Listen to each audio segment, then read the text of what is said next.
Bon. Oh merde. Non, attends.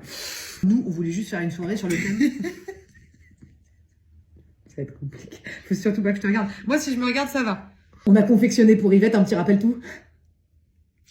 Excuse-moi, on recommence. Attends, ça va. Attends. Olé. Je le ravale. Attention. Le rire, c'est dans la caboche. Oui. T'as vu ma J'ai tête? juste dit oui. Oui. T'as vu ma tête? Non, mais j'ai vu nos deux gueules, genre, elle a vraiment un pause avant de lâcher l'info, quoi. Ok. Oui. Oui. Ça te fait rire? Oui. Oui. C'est le fait de regarder quand tu dis oui. C'est juste d'assumer. Oui. Et elle va annoncer la douille après. C'est beau, je sais pas, ça me fait rire. Oui. Non? Ah, si, si. Ça me fait rire. Oui. Oui.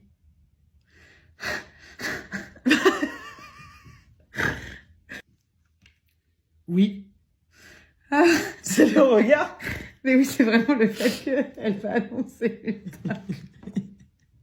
Et qu'elle soit habillée comme ça et qu'elle raconte tout. Surtout que lui, il est au courant, mais c'est important pour elle de confesser, tu sais. Je trouve ça trop Eh oui, cool. elle va le dire. Oui. Fernand Giduzor a lâché un énorme choco-grenouille dans l'orchidée du Standard. Eh oui. Et oui, Eh oui. c'est la vérité. J'arrive pas à passer outre la gueule. Ok. J'arrive pas à passer outre nos gueules. Oui. Qu'est-ce qui se passe? Il arrange, j'arrive pas. Ah, allez, Oh, mais tu m'as fait un peu excuse-moi. peur. Attention. Attention, J'entends tout, toi. j'entends très fort. T'entends très fort. J'entends un max. Ah, la vache. Oui. Oh, t'es... T'es méchante. Tu t'es te fous de méchant. moi? Non, c'est moi qui perturbe. Il montrait à tout le monde. Ces deux dragées surpris. Tu sais ce que j'ai vu à la téloche, ma Véro, tu vas tomber de ta chaise. Accroche-toi à tes rideaux, je te jure. C'est un facteur qui proposait des injections de Botox sur la selle de son vélo. Voilà, dans sa sacoche, il y avait des picouzes, et puis au milieu, des lettres vertes, des colis recommandés, bah paf, il repulpait les babines. Les gens sont stone en 2025, je te jure, ma Véro. Est-ce que tu te verrais te faire ton frottis par ton boucher? La question est là. Certes, il tâte de la belle escalope au quotidien, mais bon, moi je vais pas aller voir mon poissonnier pour qu'il me fasse mon épilation. On parle pas la même moule, tu vois, ma Véro, chaque corps de métier se respecte. Après, la pépette, c'était pas l'Otari qui glissait le plus vite sur la banquise, je te le dis tout de suite, parce que le mec lui a dit, attends, en plus des babines, moi je peux te repulper le fiac, voilà, pour avoir un gros boulard. Elle a dit banco, le mec a été commerçant, il lui a lâché un carnet de 12 timbres à l'effigie du Mont-Saint-Michel. La meuf, elle y a vu l'affaire du siècle, hein, donc... Bah, elle est défigurée, la puce, bien sûr. Au niveau de sa bouche, bon, bah, c'est un sofa convertible 3 places sur lequel elle peut clairement faire dormir 4 personnes. Voilà. Et puis, au niveau des fesses, le Mont-Saint-Michel, ah bah, elle s'assoit dessus maintenant, clairement. C'est pas une métaphore. Ah, il lui a mis un astéroïde sur le derrière. C'est dégueulasse, voilà. Mais bon, elle pourra entretenir une jolie correspondance grâce à son carnet de timbres, donc, voilà. Les gens sont neuneux, Véro. Les gens sont neuneux. Oui, bonjour. Une inscription? Ah non, moi je suis en pause dans 10 minutes, donc je vais pas pouvoir vous aider. En plus, pour les inscriptions, c'est sur ce PC-là. Mais là, il est éteint, donc il faut l'allumer. Et puis, il n'y a que Sandra qui s'est allumé les PC. Et malheureusement, Sandra est partie également en pause. Elle revient dans 3 ans. Des informations sur les horaires d'ouverture et de fermeture. Alors ça, j'ai pas, c'est sûr. C'est peut-être Thomas qui pourrait vous renseigner parce que lui, il a les horaires d'ouverture. Mais là, Thomas, il est parti en formation maîtrise des horaires d'ouverture, justement. Il revient dans 6 semaines. Et c'est Bernard qui détient les informations concernant les horaires de fermeture. Mais Bernard est malade. Voilà, pour une période indéterminée. Je peux peut-être demander à Cathy. Parce que Cathy, fut un temps... Elle connaissait les horaires d'ouverture et de fermeture. Donc, ce que je vais faire, je vais prendre un stylo, une feuille. Je vais écrire Cathy, horaire, petite étoile pour bien me rappeler qu'il faut que je lui demande. Et ce que je vous propose, c'est que vous revenez demain à l'ouverture. J'aurai peut-être l'information. Bah, en tout cas, je suis super contente de rencontrer les collègues d'Arnaud. Voilà. Parce que c'est vrai qu'il me parle pas du tout de ce qui se passe dans son travail. T'as vu la tête qu'il a fait là? Ah non, il dit rien. Ouais, parce que verbaliser ses émotions pour Arnaud, c'est très compliqué. Voilà, je tenais à te le dire. Bah, Minou, c'est ta collègue, voilà. Ça me paraît normal de lui exposer la situation. Au niveau de ses sentiments, c'est vrai qu'Arnaud est sec comme un string sur une corde à linge. Ouais. Il n'y a rien qui sort. Et ça, c'est parce qu'Arnaud a été abandonné en fait par son père quand il avait 5 ans. Voilà. Il faut le dire, chaton, faut arrêter d'en avoir honte. Non. Non, parce qu'Arnaud a tendance à tout verrouiller, tout garder, et puis un jour ça va péter. Alors là, bon pays, hein. Ah, il y aura du dégât. Ah ouais. Et du coup, on est sur un complexe d'Oedipe assez sévère. Oedipe, en gros, c'est tuer son père pour se taper sa mère. Non, Arnaud se tape pas sa mère, non. T'imagines?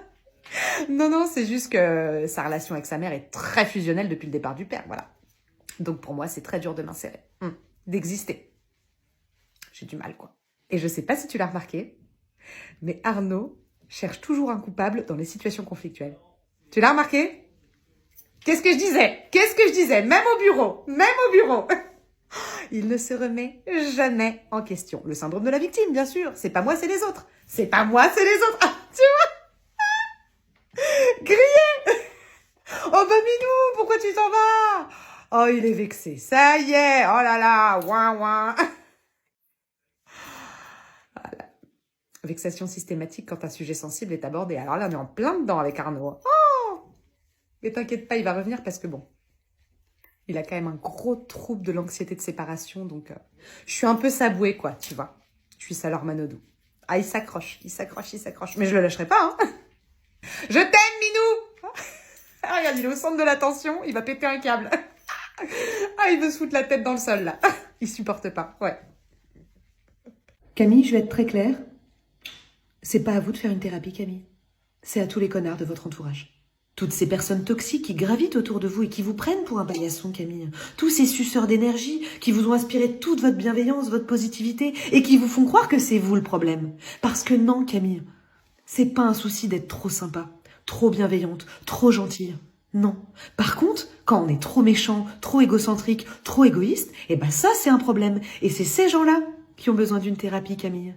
Mais vous allez bien, Camille.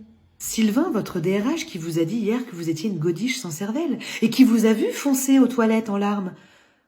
Eh ben, est-ce que Sylvain, il fait une thérapie, Camille? Non, Camille. Sylvain, il vous a craché son venin en pleine poire, il a pris son déca noisette et il est reparti bosser. Et en plus, il a rajouté que vous n'aviez pas d'humour, Camille. Eh ben, Sylvain, il est malade, Camille. Sylvain, il a besoin d'une psychanalyse longue et coûteuse. Mais pas vous, Camille. Vous allez sortir de mon cabinet, vous allez appeler les gens que vous aimez, qui vous aiment sincèrement, et vous allez vous faire un dîner réconfortant comme un poulet puré. Et vous allez, comme dit Maître Gims, vivre votre best life. Et demain, quand vous irez voir Sylvain, vous allez lui donner ma carte. Parce que moi, j'aide les Sylvains. Je n'aide pas les Camille. Ok. Excuse-moi, t'as dit quoi, là? Ta mère vient de mourir. Non, ça, ta mère vient de mourir, quoi. Mais après, elle est morte de quoi? D'un infratus? Meuf, c'est un infarctus. Il y a un C avant le T. Non, mais infratus. Sinon, tu dis arrêt cardiaque, tu te fais pas chier. Mais dis pas infratus, meuf. Infratus. Infarctus. T'entends le C ou pas? Tu viens de te faire larguer? Non. Non, pardon, si, tu viens de te faire larguer, pardon, non, je te contredis pas, c'est juste, j'aime pas l'expression larguer. Se faire larguer. En fait, non, tu largues les amarres, c'est un terme nautique, en fait. Toi, tu t'es fait quitter comme une grosse merde, oui. Mais tu t'es pas fait larguer. T'as envie de te foutre en l'air? La drama queen, quoi, ça va, c'est bon, tu vas survivre. Et même si t'as envie de te foutre en l'air, s'il te plaît, tu ne le fais pas sur le réseau ferroviaire. Voilà. Train, RER, métro, t'oublies. Je te jure, la semaine dernière, 45 minutes de retard parce qu'il y avait un gars qui s'était jeté sur les rails. Il y a des gens d'un égoïsme, ils pensent qu'à eux, ils pensent pas aux autres. Voilà. Moi, je suis arrivée en retard à mon taf, c'était l'enfer. Je te jure. Eh bah écoute, hier j'ai pris un café avec une copine, ouais. Je me suis acheté un petit haut vachement sympa, je te le montrerai. Et... ah oui, j'ai fait congeler mes ovocytes. Ils sont où? Eh bah écoute, ils sont dans le congélo, dans le bac à glaçons, voilà. Tu feras gaffe, j'ai mis tes futurs petits-enfants dans ton morito. Bah non, maman, je déconne, j'ai fait ça dans un labo. Bah pourquoi? Bah parce que j'ai 35 ans, voilà, que je suis célibataire, que j'ai pas envie d'être mère tout de suite, voilà. Bon, j'ai surtout pas rencontré le pot correspondant à mon couvercle, hein, le futur papa, voilà. Faut dire que ces dernières années, j'ai quand même bien enchaîné les cas sociaux, hein. Ah, je suis pas tombée sur les fraises les plus goûtues de la cagette, hein, c'est clair. Ah bah mon ex, maman, le dernier en date, je lui ai quand même proposé de faire une balade en vélo, il m'a dit qu'il était pas prêt de s'engager, donc quid de faire un bébé, tu vois? C'est horrible. Ah bah c'est la réalité, maman, hein. Le temps file, voilà. Et puis j'ai pas envie de faire des gosses avec le premier tocard venu, tout ça parce qu'une grosse date de péremption sur mes ovaires et qu'il faut que je me grouille ma race pour pondre. Ah, c'est bientôt la chasse aux œufs, laissez les miens tranquilles, ils sont bientôt périmés. Et puis je serais un mec, on se poserait pas la question. Ils ont toujours les gonades bien pleines, le chargeur au taquet, les spermatos au garde à vous. Voilà, ils peuvent se reproduire avec un pied dans la tombe, c'est génial. Et puis moi j'aurais adoré faire comme toi, rencontrer l'homme de ma vie à 18 ans au bal des pompiers de mon village, un beau soir d'été, mais non. Voilà, à 22 ans t'attendais ton premier gosse, moi je suis rentrée dans le tunnel des partiels, des examens, des stages. À 30 ans t'étais enceinte du 4e, moi j'ai signé mon premier CDI. Voilà. Alors je suis désolée maman si le seul truc que t'es dû à congeler dans ta vie c'est des bûches de Noël et des glaces choco vanille, mais moi je suis obligée de prendre des mesures. Voilà. Il est comment ton mojito?